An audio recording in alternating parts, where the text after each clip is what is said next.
Dear student, this is the first lecture of People as Resource। इस chapter को शुरू करने से पहले हम जानने की कोशिश करेंगे कि what is resource. Anythings that can be used to satisfy a need is a resource. जो चीज़ हमारी ज़रूरत को फुलफ़िल करे वो हमारे लिए रिसोर्स है। एक जर्मन भूगोलवेत्ता जिनका नाम था E.W.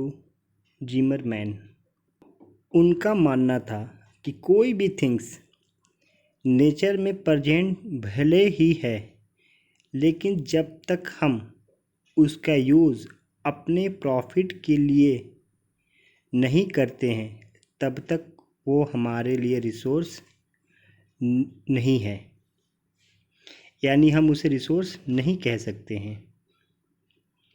उनका मानना था संसाधन होते नहीं बल्कि बनाए जाते हैं। Resource are not, they become. Lockdown के कारण हम लोग ऑनलाइन क्लासेस मोबाइल से पढ़ाई कर रहे हैं, तो इस केस में हमारे लिए मोबाइल एक रिसोर्स हुआ। इसके अलावा हम लोग बुक्स, नोटबुक्स, पेन का भी यूज़ करते हैं, तो यहाँ पर बुक्स, नोटबुक्स और पेन भी हमारे लिए एक रिसोर्स हुआ, क्योंकि ये हमारी ज़रूरत को फुलफ़िल कर रहा है।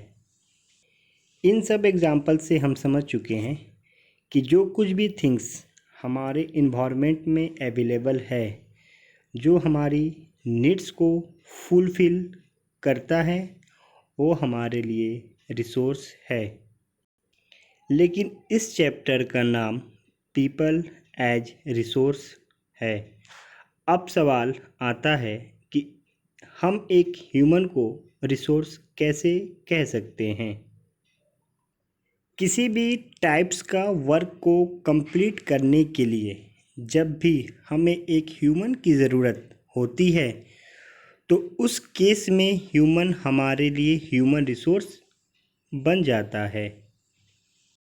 जैसे हम लोग पढ़ाई करते समय बुक्स, पेन, नोटबुक, इंटरनेट आदि का यूज़ करते हैं, तो यह सारे थिंग्स हमारे लिए रिसोर्स बन जाता है। अगर हम किसी कंपनी की बात करें तो अच्छा आउटकम देने के लिए कंपनी को वेल ट्रेंड लेबर की ज़रूरत पड़ता है, तो इस केस में कंपनी ऑनर के लिए लेबर एक ह्यूमन रिसोर्स है। अब तक के लेक्चर से आपको रिसोर्स और ह्यूमन रिसोर्स क्लियर हो गया होगा। अब हम ह्यूमन कैपिटल को समझते हैं।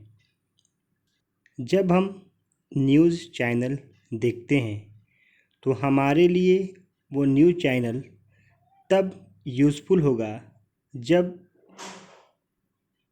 जब उससे हमें राइट टू इन्फॉर्मेशन मिलेगा। इसी प्रकार हर कंपनी ऑनर अपने कस्टमर को अच्छी सर्विस प्रोवाइड करने के लिए वेल ट्रेंड लेबर को हायर करते हैं, जिसके पास अच्छा knowledge, skills, training, education, experience, judgement हो। इस केस में लेबर्स को ह्यूमन रिसोर्स ना कहकर हम ह्यूमन कैपिटल बोलेंगे।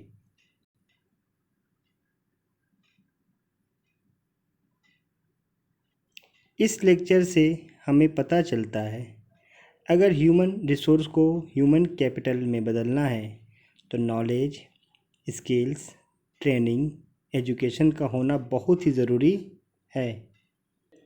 लेकिन हम हर ह्यूमन रिसोर्स को ह्यूमन कैपिटल नहीं कह सकते हैं, लेकिन हम हर ह्यूमन कैपिटल को ह्यूमन रिसोर्स कह सकते हैं।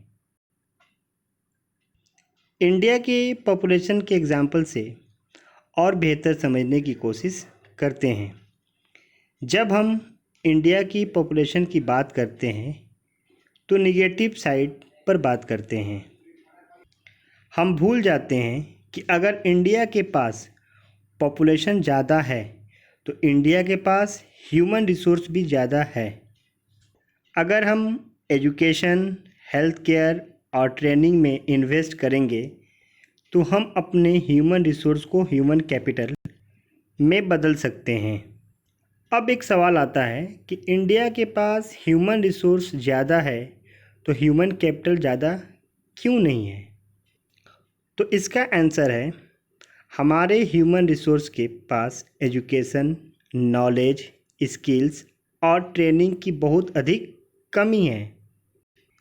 एक एग्जांपल से और समझने की कोशिश करते हैं। झारखंड स्टेट में कोल की माइनिंग होती है, लेकिन झारखंड के लेबर भारत के अलग अलग स्टेट में काम करने जाते हैं, जबकि गुजरात के यहाँ कोल की माइनिंग नहीं होती है, फिर भी वो झारखंड से ज़्यादा डेवलप है। इसका जो मोस्ट इम्पॉर्टेंट रीज़न है कि झारखंड के पास तो ह्यूमन रिसोर्स है, लेकिन उनके पास नॉलेज, स्किल्स, एजुकेशन और ट्रेनिंग की बहुत बड़ी कमी है।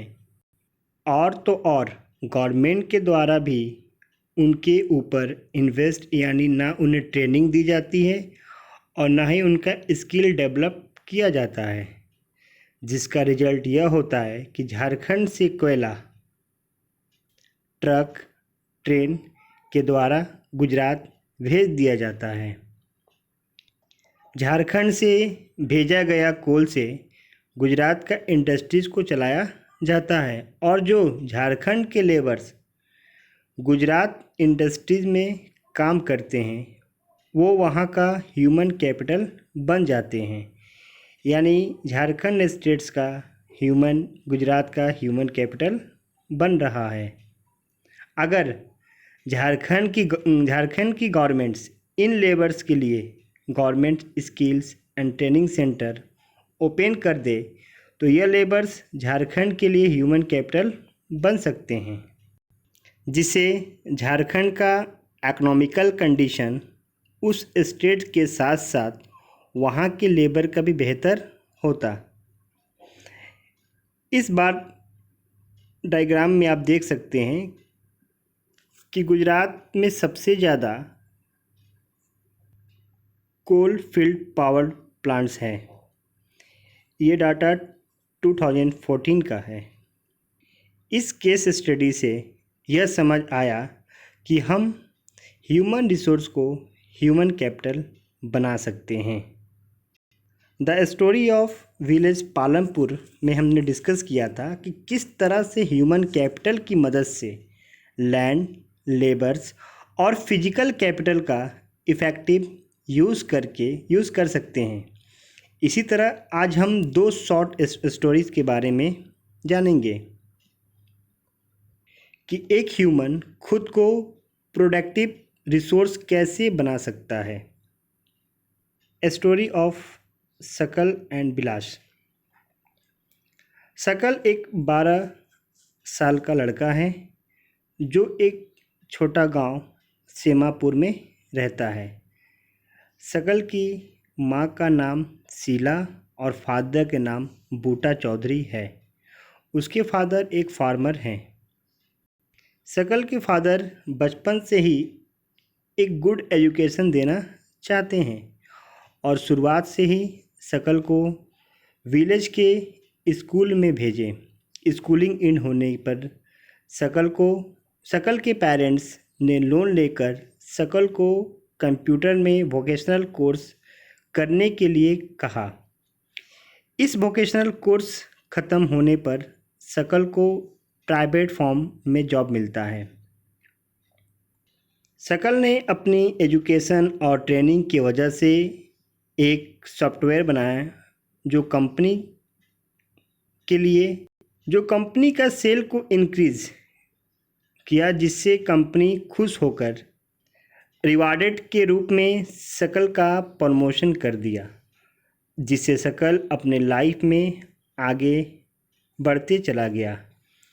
इस स्टोरी से हमें पता चलता है कि हम एजुकेशन और ट्रेनिंग में इन्वेस्ट करें तो हम अपनी अर्निंग बढ़ा सकते हैं और साथ ही साथ अपनी सोसाइटी में चेंजिंग भी ला सकते हैं। Second story of Bilas. Bilas और सकल दोनों दोस्त हैं और एक ही विलेज में रहते हैं। बचपन में ही बिलास के फादर का डेथ हो गई थी और वो एक फिशरमैन थे, जिसके कारण बिलास की मदर विलेज में फिश सेल करके अपनी फैमिली की बेसिक नीड्स को फुलफ़िल करती हैं। बिलास की मदर के पास उतना पैसा नहीं था जिसके कारण वो कभी स्कूलिंग जाए यानी स्कूल करे। साथ ही साथ बिलास को हेल्थ प्रॉब्लम भी था, जिसका रिजल्ट यह हुआ कि बिलास सकल की तरह अपनी लाइफ में आगे नहीं बढ़ सका और अपनी मदर के डेथ के बाद वो पूरा लाइफ फिश ही सेल करता रह गया। दोनों स्टोरी से हमें यह पता चला कि एजुकेशन और ट्रेनिंग के साथ साथ मेडिकल केयर में भी इन्वेस्ट ना किया जाए तो ह्यूमन रिसोर्स को ह्यूमन कैपिटल में चेंज नहीं किया जा सकता है। यानी हमारे लिए हेल्थ और एजुकेशन बहुत ही इम्पोर्टेंस है। अगर हम बात जापान की करें तो जापान के पास नेचुरल रिसोर्स की बहुत बड़ी कमी है, फिर भी जापान एक वेल डेवलप्ड कंट्री है क्योंकि जापान में मेजर इन्वेस्टमेंट एजुकेशन, ट्रेनिंग और हेल्थ फैसिलिटी पर इन्वेस्ट किया जाता है ताकि जापान की पॉपुलेशन को ह्यूमन कैपिटल में बदला जा सके। इस लेक्चर के लिए बस इतना ही। नेक्स्ट लेक्चर में हम economics activities by men and women के बारे में जानेंगे। Please like, comment and subscribe our YouTube channel. Thank you for watching.